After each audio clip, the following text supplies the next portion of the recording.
കർത്താവിൽ നിലനിൽപ്പിൻ. കർത്താവിൽ നിലനിൽക്കണം എന്ന ഫിലിപ്പിയർ 4:1 പൗലോസ് നമ്മെ പ്രബോധിപ്പിക്കുന്നു. കർത്താവിൽ വിശ്വസിച്ചു, കർത്താവിലായി, കർത്താവിനെ സ്വീകരിച്ചു, കർത്താവിനെ അറിഞ്ഞു, കർത്താവിനെ ആരാധിക്കുന്നു എന്നൊക്കെ പല വാക്കുകളിൽ നാം നമ്മുടെ രക്ഷാനുഭവത്തെ വിശദീകരിക്കാറുണ്ട്. കർത്താവിലായി എന്നത് അത്യന്തം ഭാഗ്യകരമായ ഒരു കാര്യമാണെങ്കിലും അതുകൊണ്ട് എല്ലാം തീരുന്നില്ല എന്ന് നമുക്ക് ദൈവത്തിൻ്റെ വചനത്തിലൂടെ മനസ്സിലാക്കുവാൻ കഴിയുന്നുണ്ട്. കർത്താവിൽ ആയവർ കർത്താവിൽ നിലനിൽക്കുന്നുണ്ടോ എന്നതാണ് പ്രധാനപ്പെട്ട കാര്യം. കർത്താവിൽ നിലനിൽക്കുന്നില്ലെങ്കിൽ നാം കർത്താവിലായതുകൊണ്ട് ഒരു പ്രയോജനവുമില്ല.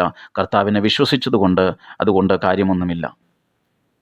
കർത്താവിൽ ഉറച്ചു നിൽക്കുക, കർത്താവിൽ സ്ഥിരമായി നിൽക്കുക, വിടാതെ കർത്താവിനെ മുറുകെ പിടിക്കുക, പിൻപറ്റുക എന്നൊക്കെയാണ് കർത്താവിൽ നിലനിൽക്കുക എന്നതുകൊണ്ട് നമുക്ക് വിവക്ഷിക്കുവാൻ കഴിയുന്നത്. 2 ചോദ്യങ്ങൾ ഇവിടെ പ്രസക്തമാണ്. എന്തുകൊണ്ട് കർത്താവിൽ നിലനിൽക്കണം?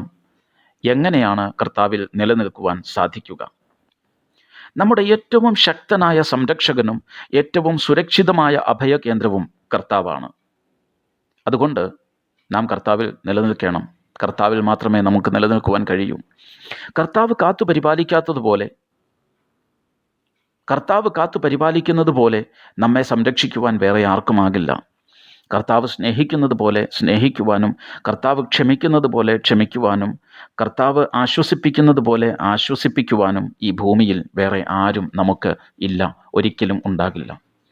അവിടുന്ന് നൽകുന്ന സ്നേഹത്തിനും സംരക്ഷണത്തിനും പരിപാലനത്തിനും പകരമായി ഒന്നും പ്രതീക്ഷിക്കാത്ത ആൾ കർത്താവ് മാത്രമാണ്. അവിടുന്ന് നമ്മിൽ നിന്ന് ഒരു ഉപകാരമായിട്ട്, പ്രത്യുപകാരമായിട്ട്, പ്രതിഫലമായിട്ട് യാതൊന്നും ചോദിക്കാറില്ല, യാതൊന്നും പ്രതീക്ഷിക്കാറില്ല. പക്ഷേ മനുഷ്യർക്ക് ആ പ്രതീക്ഷയൊക്കെ ഉണ്ടാകാം. ചില മനുഷ്യർ ചിലപ്പോഴൊക്കെ നമ്മെ സ്നേഹിച്ചു എന്ന് വരാം. പക്ഷേ അവർക്ക് നമ്മോടുള്ള സ്നേഹം ശാശ്വതമല്ല. ആഗ്രഹമുണ്ടെങ്കിലും അവർക്ക് എപ്പോഴും നമ്മെ സ്നേഹിക്കുവാൻ കഴിയണമെന്നുമില്ല. പക്ഷേ പരിമിതികളില്ലാതെ, അളവില്ലാതെ സ്നേഹിക്കുകയും കരുതുകയും സംരക്ഷിക്കുകയും ചെയ്യുന്ന ഒരേ ഒരാൾ നമ്മുടെ കർത്താവാണ്. അവിടുന്ന് നമ്മുടെ സങ്കേതവും ബലവും കഷ്ടങ്ങളിൽ ഏറ്റവും അടുത്ത തുണയുമാണ്.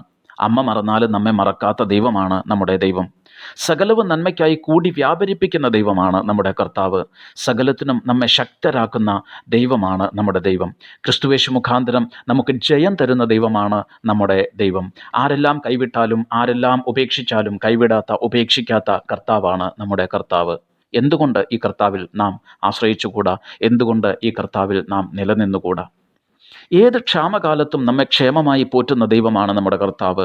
എത്ര വലിയ വരൾച്ചയുണ്ടായാലും നമുക്ക് വേണ്ടി ഒരു കരീത്തോടും ഭക്ഷണത്തിനായിട്ട് കാക്കയെയും കരുതുന്ന ദൈവമാണ് നമ്മുടെ ദൈവം. ഒരു വഴി അടയുമ്പോൾ സാരഫാത്തിലേക്ക് പുതുവഴി തുറക്കുന്നവനായ ദൈവമാണ്. കലത്തിലെ മാവ് കുറയാതെ, ഭരണിയിലെ എണ്ണ തീർന്നു പോകാതെ ഏറിയ നാൾ നമ്മെ പുലർത്തുന്നവനായ ദൈവമാണ് നമ്മുടെ കർത്താവ്.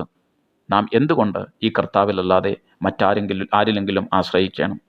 എല്ലാ വഴികളും അടയുമ്പോൾ പുതുവഴി തുറക്കുന്ന ദൈവം, മുൻപോട്ട് പോകുവാൻ വഴി കാണാതെ പകച്ചിരിക്കുമ്പോൾ കരം പിടിച്ചു വഴി നടത്തുന്ന കർത്താവ്, ആശ്രയിക്കുന്നവരെ ഉപേക്ഷിക്കാത്ത, വിശ്വസിക്കുന്നവർക്ക് വേണ്ടി മഹത്വം വെളിപ്പെടുത്തുന്ന, പ്രാർത്ഥിക്കുന്നവർക്ക് വേണ്ടി പ്രവർത്തിക്കുന്ന, ആരാധിക്കുന്നവരെ വിടുവിക്കുന്ന, ആശ്രയിക്കുന്നവരെ കരുതുന്ന നല്ല കർത്താവ്. ഈ കർത്താവിലല്ലാതെ മറ്റാരിലാണ് നാം നിലനിൽക്കേണ്ടത്? മറ്റാരിലാണ് നമുക്ക് നിലനിൽക്കുവാൻ കഴിയുക? അതുകൊണ്ട് കർത്താവിൽ നമുക്ക് നിലനിൽക്കാം. എല്ലാറ്റിലും ഉപരി പാപത്തിൽ നിന്ന് നമ്മെ വിടുവിച്ച്, സാത്താൻ്റെ അടിമത്തത്തിൽ നിന്ന് നമ്മെ മോചിപ്പിച്ച്, നിത്യജീവനെ നമ്മെ അവകാശിയാക്കിയത് ഈ കർത്താവല്ലേ? ആ കർത്താവിലല്ലാതെ മറ്റാരിലാണ് നമുക്ക് ആശ്രയിക്കുവാൻ കഴിയുക? 2ാമത്തെ ചോദ്യം, എങ്ങനെയാണ് കർത്താവിൽ നിലനിൽക്കുക? അതിൻ്റെ ഉത്തരവും വളരെ ലളിതമാണ്. കർത്താവിൻ്റെ ഇഷ്ടം ചെയ്യുക എന്ന ഒരൊറ്റ നിർദ്ദേശത്തിൽ അത് ഉള്ളടക്കം ചെയ്യപ്പെട്ടിട്ടുണ്ട്. കർത്താവിൻ്റെ ഇഷ്ടം ചെയ്താൽ കർത്താവിൽ നിലനിൽപ്പാൻ സാധിക്കും. ദൈവത്തിൻ്റെ ഇഷ്ടമോ നിങ്ങളുടെ ശുദ്ധീകരണം തന്നെ എന്ന വചനം പറയുന്നു. വിശുദ്ധിയിൽ നിലനിന്നാൽ കർത്താവിൽ നിലനിൽക്കാം. പ്രാർത്ഥനയിൽ നിലനിന്നാൽ കർത്താവിൽ നിലനിൽക്കാം. ആരാധനയിൽ നിലനിന്നാൽ കർത്താവിൽ നിലനിൽക്കാം. വചനം ധ്യാനിച്ച് അതനുസരിച്ച് ജീവിച്ചാൽ കർത്താവിൽ നിലനിൽക്കാം. പ്രാർത്ഥനയിലൂടെയും ഉപവാസത്തിലൂടെയും കർത്താവിൽ നിലനിൽക്കാം. പ്രലോഭനങ്ങളെ അതിജീവിച്ചാൽ കർത്താവിൽ നിലനിൽക്കാം. പിശാചിനോട് എതിർത്ത് നിന്നാൽ കർത്താവിൽ നിലനിൽക്കാം. ജഡമോഹം, കൺമോഹം, ജീവനത്തിൻ്റെ പ്രതാപം എന്നീ പാപങ്ങളിൽ നിന്ന് ഒഴിഞ്ഞു നിന്നാൽ കർത്താവിൽ നിലനിൽക്കാം. ഏത് കാര്യവും ചെയ്യുന്നതിന് മുൻപ് കർത്താവിനോട് ആലോചന ചോദിക്കുന്നവരാണ് നാമെങ്കിൽ നമുക്ക് കർത്താവിൽ നിലനിൽപ്പാൻ സാധിക്കും. പരസ്പരം സ്നേഹിച്ചാൽ കർത്താവിൽ നിലനിൽക്കാം. മറ്റുള്ളവനെ തന്നെക്കാൾ ശ്രേഷ്ഠനെന്നെണ്ണിയാൽ കർത്താവിൽ നിലനിൽക്കാം. ശത്രുക്കളെ സ്നേഹിക്കുകയും ശപിക്കുന്നവരെ അനുഗ്രഹിക്കുകയും ഉപദ്രവിക്കുന്നവർക്ക് വേണ്ടി പ്രാർത്ഥിക്കുകയും ചെയ്താൽ നമുക്ക് കർത്താവിൽ നിലനിൽപ്പാൻ സാധിക്കും. ചുരുക്കി പറഞ്ഞാൽ ആത്മീയ മനുഷ്യൻ മരിക്കാതെ നോക്കുക. അതെ, നമ്മിലുള്ള ആത്മീയ മനുഷ്യൻ മരിക്കാതെ നോക്കുക.